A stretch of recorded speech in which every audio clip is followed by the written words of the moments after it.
dia lebih tidak terkontrol lagi emang sekarang gitu, karena ya kasus yang sekarang ini bahkan yang tidak terkontrol yang Bang MK maksudkan, jangan-jangan juga penegakan hukum tadi kata Pak Musni tidak hanya dari lokal saja, bahkan impor internasional pun juga banyak begitu. Ya kalau yang impor kan pasti kelas atas kan. Ya artinya lemah juga dong penanganan hukum. Ya dari posisi yang yang atas, menengah, bawah, semua lemah sebenarnya. Karena sebenarnya kalau dibilang dari kita darurat posisi, bukan sekarang lagi, udah dari dulu. Udah dari dulu. Waktu saya keluarin Jakarta Undercover tahun 2003 gitu, saya penelitian dari tahun 90 berapa itu? 95 gitu. Lalu saya keluarin 2003 bukunya. Sampai sekarang masih ada? Sampai sekarang tambah besar masalahnya. Itu karena bukunya MK kan? Ya karena emang supply and demand-nya tadi yang nyari lebih banyak daripada stoknya. Oke. Hukum seperti apa sih yang bisa diberlakukan kepada laki-laki yang berapa ribu tadi itu? Kalau saya lebih kayak gini, lebih ngusulinya adalah ada semacam aturan namanya tertib administratif menurut saya. Jadi misalnya gini, kan ini harus diambil dari sisi baik dan buruknya kan gitu. Suka nggak suka bahwa pemberantasan, pembihangusan lokalisasi tidak menyelesaikan masalah. Harus ada cara lain yang menurut saya lebih smooth, tegas, tapi juga menguntungkan juga menguntungkan buat negara misalnya gitu. Di sisi lain juga paling tidak prostitusi ini tidak kemudian merambah kemana-mana. Ya, gitu. Ayo apa? Misalnya bikin aja satu pajak misalnya gitu. Pajak apa? Pajak dari prostitusi. Berarti kita melegalkan prostitusi dong kalau kayak gitu. Makanya tertib administratif. Masa uang negara masuk dari hal seperti 50 miliar setahun US.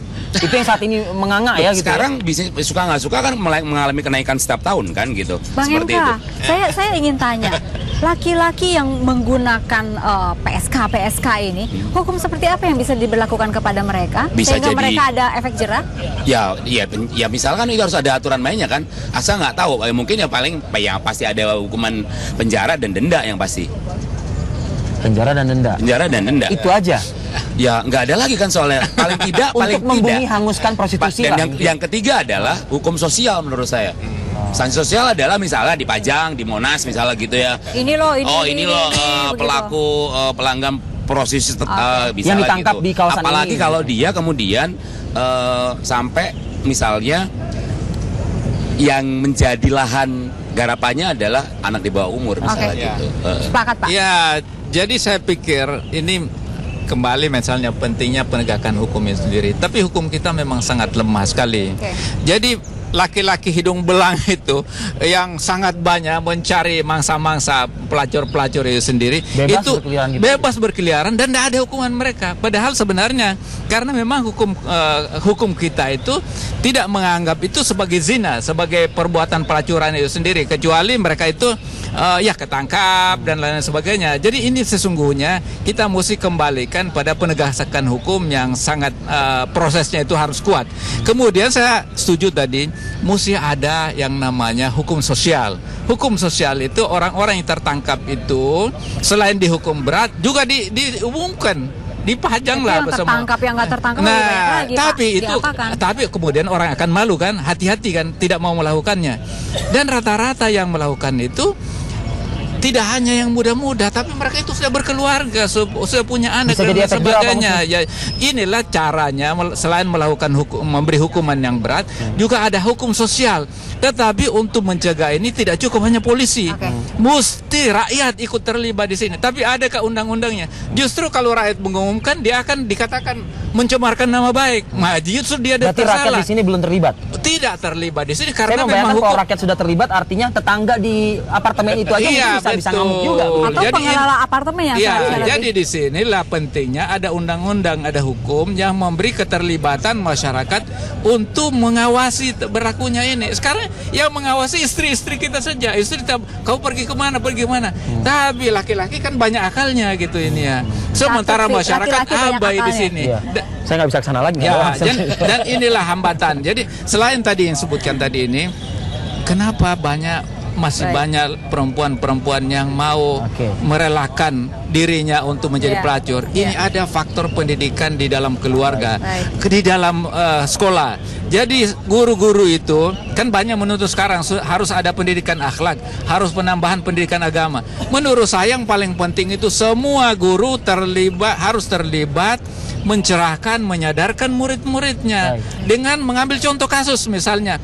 Tidak boleh lagi ada di kalangan anak-anak muda yang seperti Hatta itu yang akhirnya dibunuh, seperti yang di Pajang yang ditemukan di Kalibata City itu. Nah, ini adalah contoh-contoh dalam rangka menyadarkan pada murid. Tapi guru itu kan hanya mengajarkan pelajaran saja. Kalau matematika saja diajarkan. Padahal setiap mau mengajar itu harus ada intro minimal 5 menit di situ. Dan ini masif, akan hebat sekali. Jadi saya ingin minta kepada Menteri Pendidikan dan Kebudayaan supaya menganjurkan semua guru dari SD sampai di perguruan tinggi ketika mau mengajarkan supaya memberi intro kepada masalah-masalah sosial termasuk korupsi. Tidak hanya kepada murid wanita saja. Iya, kepada semuanya, kepada laki-laki. Selain tentu hukuman yang berat bagi pelacur laki-laki itu. Jangan perempuannya saja, kasihan perempuan. Beda loh kalau pelacur laki-laki. Ada lagi soalnya. Topiknya nanti berarti ya? Iya. Tunggu digerebek dulu sama polisi berarti ya? Oke, baik. Mas Eska, terima kasih. Udah nih. Udah. Oh, nambah. Ada tambahan. Enggak, misalnya kalau mau jalan pintas sebenarnya ada. Gitu.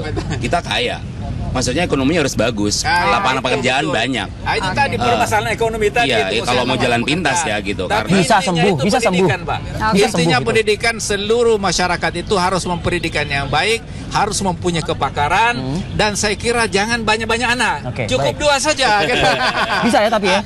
Bisa, Pak, bisa. Minimal tidak terjadi misalnya sekarang pelacuran di bawah umur. Betul. Yang paling penting kan itu sekarang. Pak. Sekarang kan enggak, sekarang pelacur nomor satu adalah remaja. Ya, dan saya ingin menyampaikan himbauan supaya seluruh ibu-ibu, seluruh lapisan masyarakat sadar bahwa ini kita menghadapi bahaya. Maukah kita seperti di Afrika itu? Karena ini penyebaran HIV juga terjadi, Pak. Seks bebas itu terjadi penyebaran AIDS, HIV, dan itu membahayakan generasi kita, masa depan keluarga dan masyarakat kita dan bangsa kita. Cintailah keluarga kita, cintailah bangsa kita dengan tidak melakukan pelacuran. Baik, Bapak. Terima kasih sudah hadir di Apa Kabar Indonesia. Terima kasih banyak, Pak. Terima kasih. Mau ke apartemen mana lagi sekarang? Mau tidur. Dia belum tidur, Pak. Pesan saya buat MK. Tidur di rumah ya. Kami kembali saat lagi. Atau apartemen pribadi.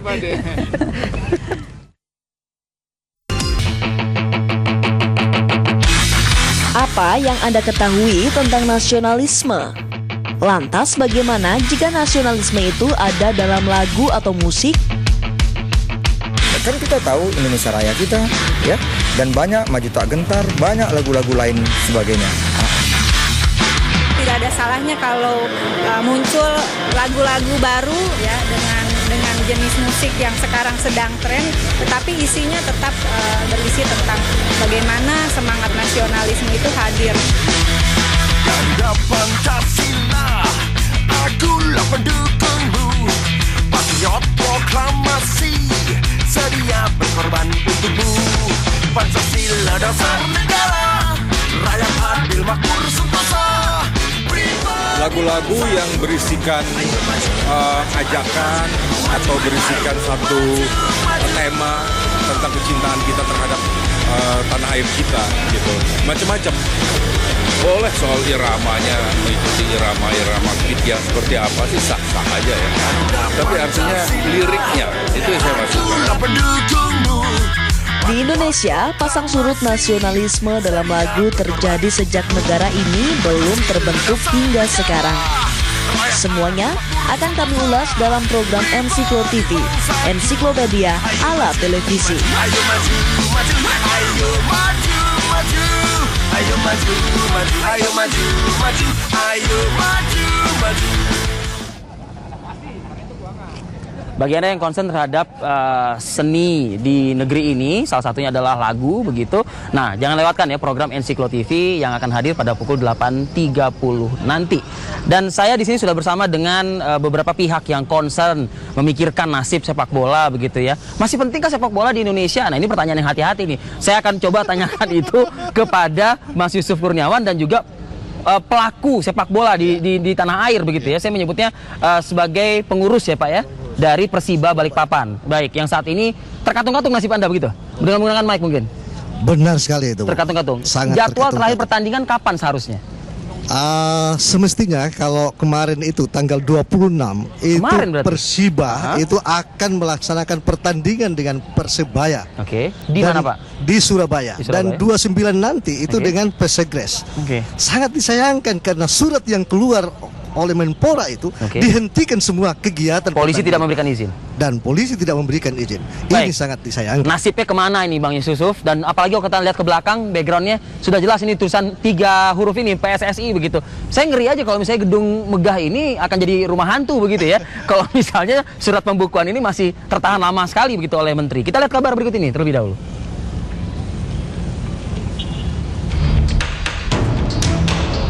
Sepak bola adalah olahraga yang paling populer di dunia, termasuk di negara Indonesia. Dari kalangan masyarakat kelas bawah sampai kelas atas, mayoritas menyukai olahraga sepak bola ini. Karena selain membutuhkan biaya yang murah, sepak bola juga tidak membutuhkan alat khusus untuk memainkannya.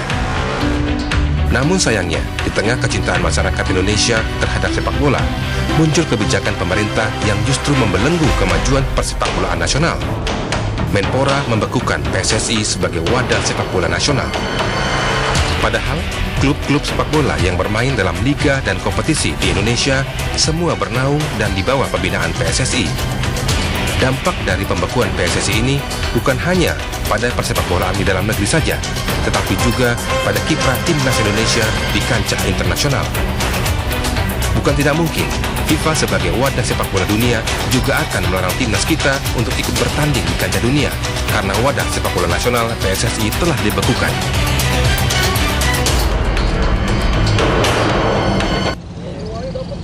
Saya masih ingin ke Bang Patman ya, Bang Patman, Anda merasa dirugikan? Jelas sangat kami dirugikan. Oleh karenanya bahwa sikap Menpora ini perlu sangat kita sayangkan. Ironis memang bahwa dari sekian banyak pencinta insan sepak bola di tanah air ini sangat-sangat menyayangkan sikap seorang menteri yang tidak melihat kondisi sosiologis masyarakat Indonesia. Ini kita khawatirkan ketika memaksakan kehendak yang seperti ini, berbuat semena-mena ini, beliau menjadi seorang rezim penindas terhadap yaitu rakyat pencinta bola di negeri ini. Oleh karenanya kami sebagai pelaku sepak bola di negeri ini sangat menyayangkan sikap itu. Khawatir kita. Ya, kita lihat dari aspek sosialnya bahwa berapa banyak keluarga-keluarga, katakanlah itu pemain yang sangat dirugikan, tidak dapat gaji, wasit. Sudah pasti nggak dapat gaji itu? Nggak dapat gaji, siapa yang akan menggaji? Nah ini yang harus dilihat sisi itu oleh mereka punya keluarga, mereka punya anak. Punya keluarga, punya anak, punya keluarga yang lain. Nah kalau dihentikan, siapa yang akan membiayai hidup mereka? Nah ini kita lihat dampaknya bahwa mereka semua itu supporter, pemain, wasit turun ke jalan. Dan kita khawatirkan kalau ini berlanjut terus-terus dan tidak dicabut itu, katakanlah SK Menteri itu, maka kita khawatir ini mengarah. Saya membayangkan begini Bang Patman ya, Anda selaku pengurus klub begitu, membawa anak-anak Anda begitu ke Surabaya ya kabarnya kan, dan seharusnya pada tanggal 26 kemarin bertanding melawan Persebaya begitu, tentu ada kos, ada biaya di situ. Boleh tahu nggak sih itu biaya berapa itu tuh untuk satu pertandingan gitu loh. Ini saya belajar juga dari Bang Patman begitu loh maksudnya. Ya. Saya perlu sampaikan bahwa kerugian kita itu 1 bulan aja. Semua klub boleh ditanya bahwa itu 1 miliar sampai 1,5 miliar. 1 bulan. 1 bulan untuk pengeluaran pembiayaan persepak bola negeri ini. Dan ini adalah kemandirian persepak bola. Nggak ada bantuan pemerintah dalam hal ini. 1 miliar itu murni daripada klub. Nah, oleh karenanya perlu patut ini bahwa diapresiasi oleh pemerintah dalam hal ini bahwa kegiatan persepak bolaan sekarang ini sudah mandiri dan kiat-kiat yang dilakukan para klub ini untuk menarik sponsor. Sekarang ya lagi kita asik-asiknya membangun sebuah kepercayaan kepada sponsorship, tetapi dengan adanya penghentian seperti ini melunturkan kepercayaan semangat yang tadi sudah terbina, yang sudah terbangun itu. Ini sangat kami sayangkan itu. Baik, Mas Yusuf, komentar Anda ditahan dulu Mas Yusuf ya. Nanti kita akan langsung ke Mas Yusuf Kurniawan. Tetaplah bersama kami pemirsa, kami akan kembali.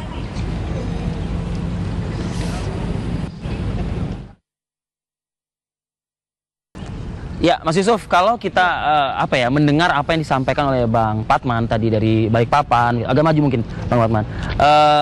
Saya berpikir ini, saya manusia normal, manusia biasa begitu.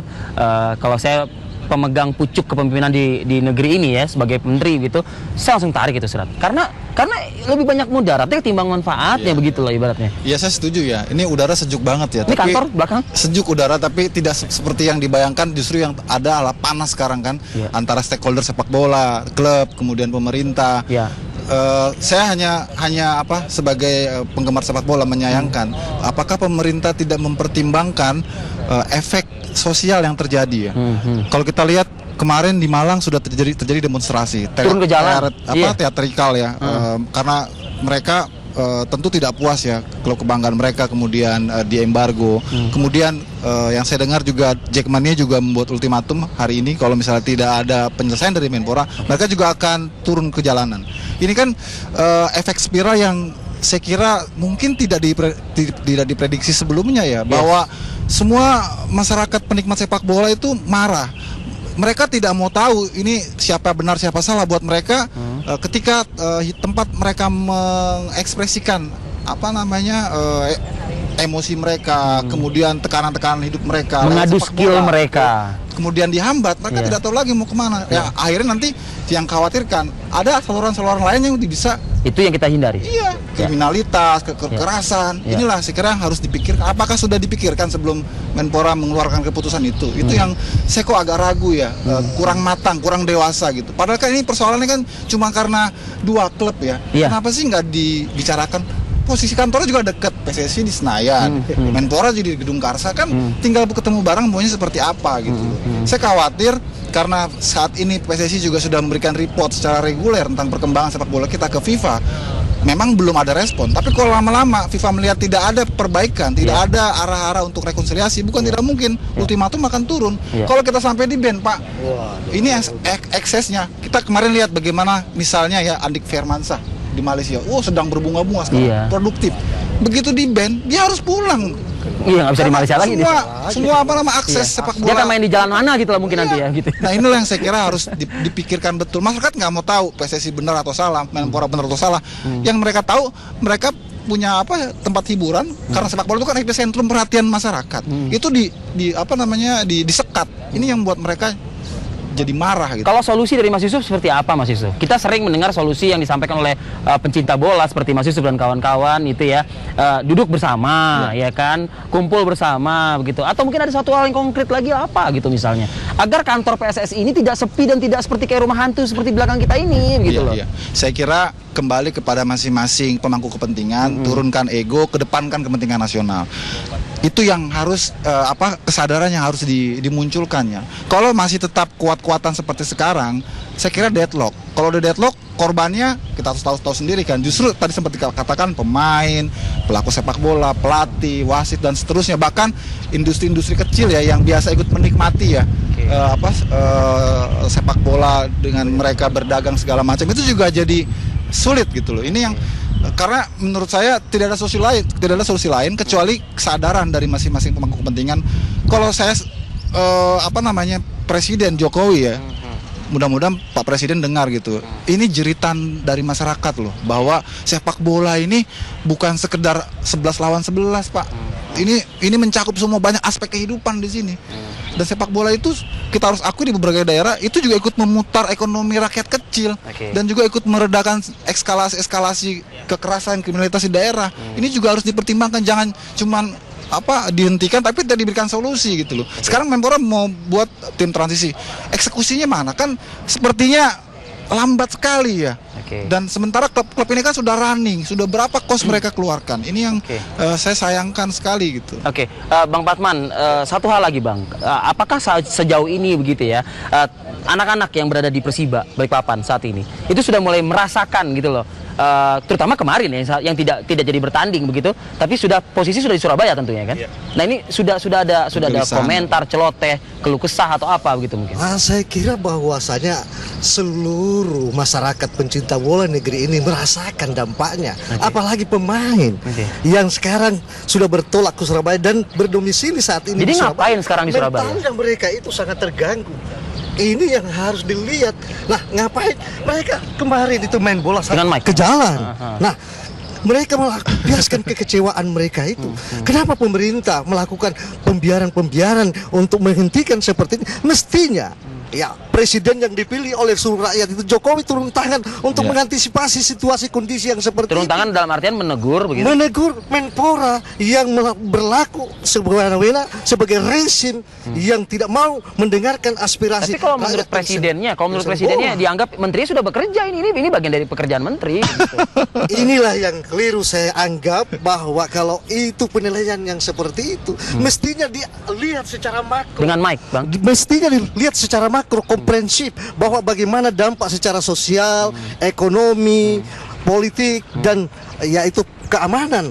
Kalau itu dia lihat, saya yakin bahwa kita khawatir bahwa ke depan ini akan terjadi yang namanya sekat-sekat akan terbentuk, yaitu pemecahan belahan negeri yang kita cintai, yang namanya Negara Kesatuan Republik Indonesia. Kita tidak mau seperti itu. Kemarin pernyataan kawan-kawan dari Papua, kalau ini bola berhenti, itu adalah napas kami, itu hidup kami, itu Tuhan kami bola. Sampai seperti itu pernyataannya. Kemarin itu maksudnya di mana itu, Bang? Pertemuan kami.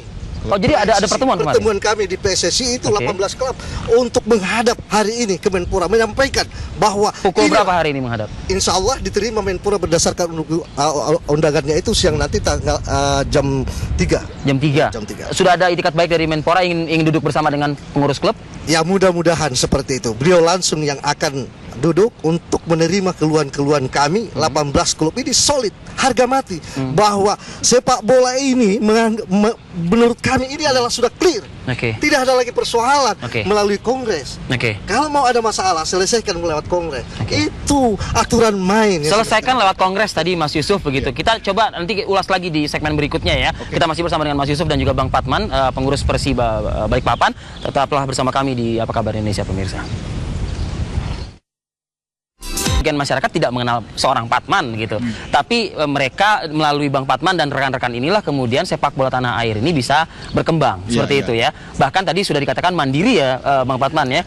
Nah, ini apa karena memang pemerintah begitu tidak abai dengan informasi ini, atau memang sama sekali semena-mena, atau memang tidak mengerti sepak bola, atau lainnya begitu loh. Ini saya jadi banyak persepsi begitu. Coba mungkin Mas Yusuf bisa. Iya, mungkin semuanya ada benarnya.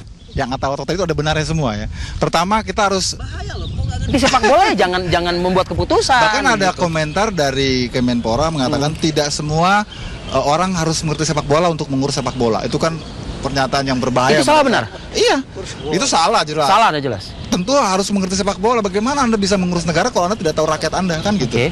Nah, kemudian yang yang juga harus kita ingat bahwa sebelum ini klub-klub ini kan dulu eranya masih Liga Indonesia, Pak ya. Kucuran APBD itu sangat luar biasa. Kemudian APBD dihentikan, klub meradang. Sekarang mereka sudah mulai berusaha bangkit untuk mandiri, mencari sponsor sendiri. Sudah nyaman mereka. Sudah mulai bertumbuh, sudah mulai terbuka mindset mereka bagaimana cara untuk meng-create sponsor. Sekarang ketika itu sudah terlihat berhenti karena tiba-tiba keputusan sepihak dari Kemenpora dengan berbagai alasan lah. Dasarnya pasti kan semua undang-undang. Sepak bola kita juga punya undang-undang. Jadi janganlah itu dijadikan Tuhan ya untuk bisa memutuskan sepihak. Karena sekarang nih kepercayaan sponsor tadi sempat dikatakan oleh Bang Patman sudah mulai tumbuh. Nah, faktanya yang terjadi sekarang adalah sponsor-sponsor itu sudah mulai tidak percaya lagi, sudah meninggalkan klub-klub yang sekarang sudah berdarah-darah ini kan.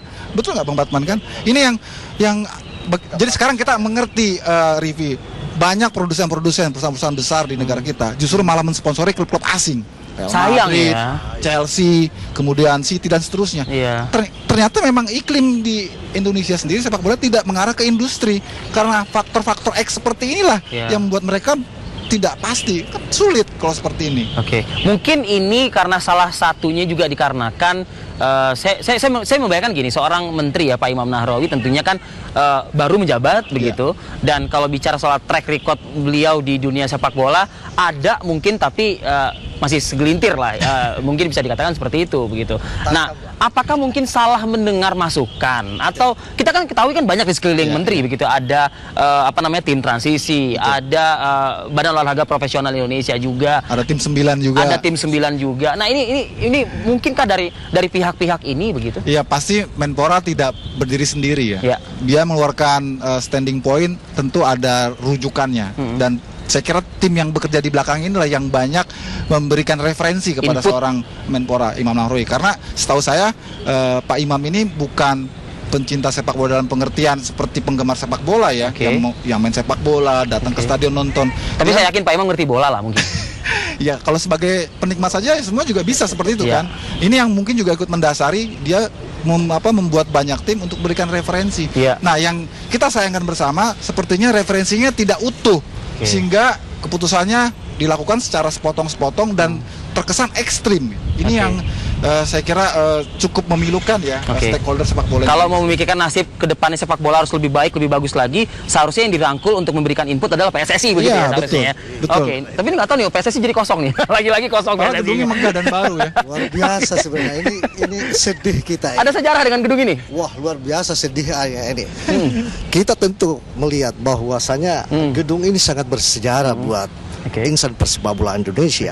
Dengan kenyataan yang seperti ini, terenyuh hati kita, sedih melihat ini. Dampak daripada penghentian itu, kapan lagi bahwa Semarang kembali gedung PSSI ini? Kita harapkan bahwa kebijakan pemerintah dalam Menpora segera mencabut itu, sehingga dunia sepak bola Indonesia ini kembali Semarang dan disambut gembira. Dan belum terlambat saya kira ya. Belum ada kata terlambat, kata Mas. Belum terlambat. Belum sadarlah. Jam 3 sore nanti mudah-mudahan ada pertemuan. Saya kira klub harus mereka diundang oleh Menpora.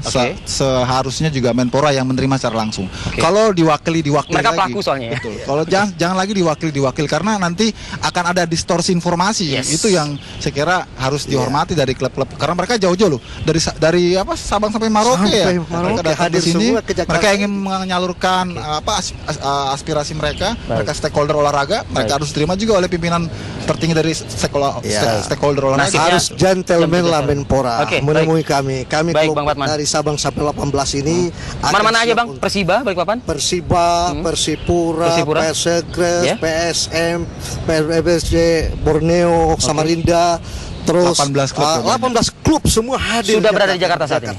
Dan insya Allah sore nanti kita akan menghadap ke Menpora. Mudah-mudahan hari ini saya serukan ke Menpora, hentikan sudah kebencian itu. Hentikan itu provokasi, hentikan itu peperangan itu kepada siapapun, golongan pun. Mari kita bangun kembali kebersamaan untuk membesarkan, menjayakan bola Indonesia sebagai macan Asia seperti harapan beliau. Terima kasih. Baik, Bang Patman dan juga Mas Yusuf, saya seketika nih melirik ke kendaraan PSSI ya yang ada di belakang ini, ada tulisannya One Nation One Team seperti itu. Ya, harapannya jam 3 nanti benar-benar muncul itu One Nation dan juga One Team ini begitu ya.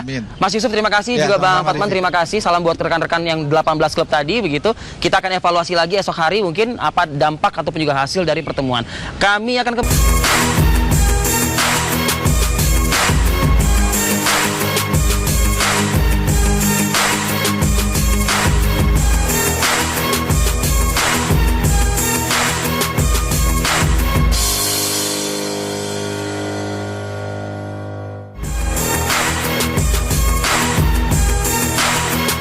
Duel Floyd Mayweather dan Manny Pacquiao memang layak disebut sebagai pertarungan termahal abad ini.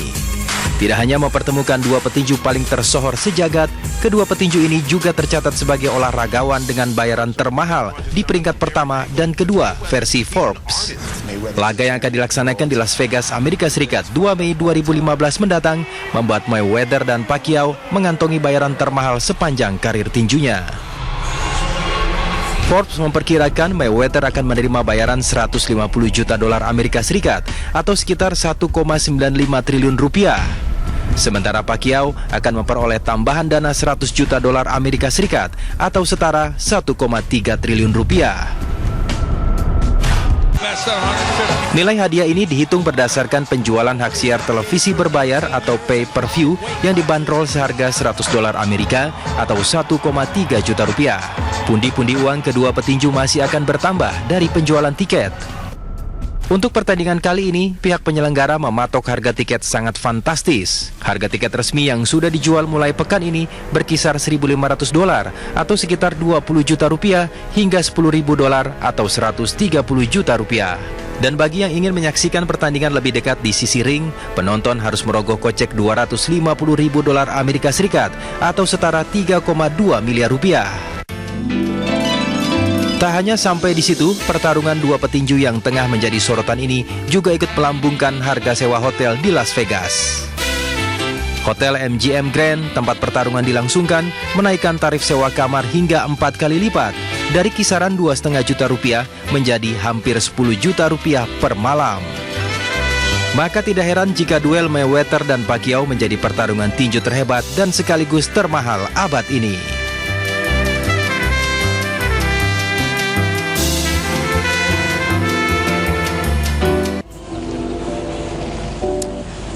Tidak hanya kabar tadi, pemirsa, masih ada ragam kabar lainnya yang bisa Anda simak terkait dengan pertarungan termahal di abad ini yang baru saja Anda saksikan tadi pada tanggal 3 Mei mendatang begitu. Di salah satunya adalah di laman fifa.co.id. Dan pemirsa, kami juga sekaligus harus pamit undur diri dari hadapan Anda. Sudah 2 jam kami menemani Anda dengan ragam informasi yang kami hadirkan di Apa Kabar Indonesia. Besok kami akan hadir lagi pada pukul 6.30 pagi. Terima kasih. Sampai jumpa.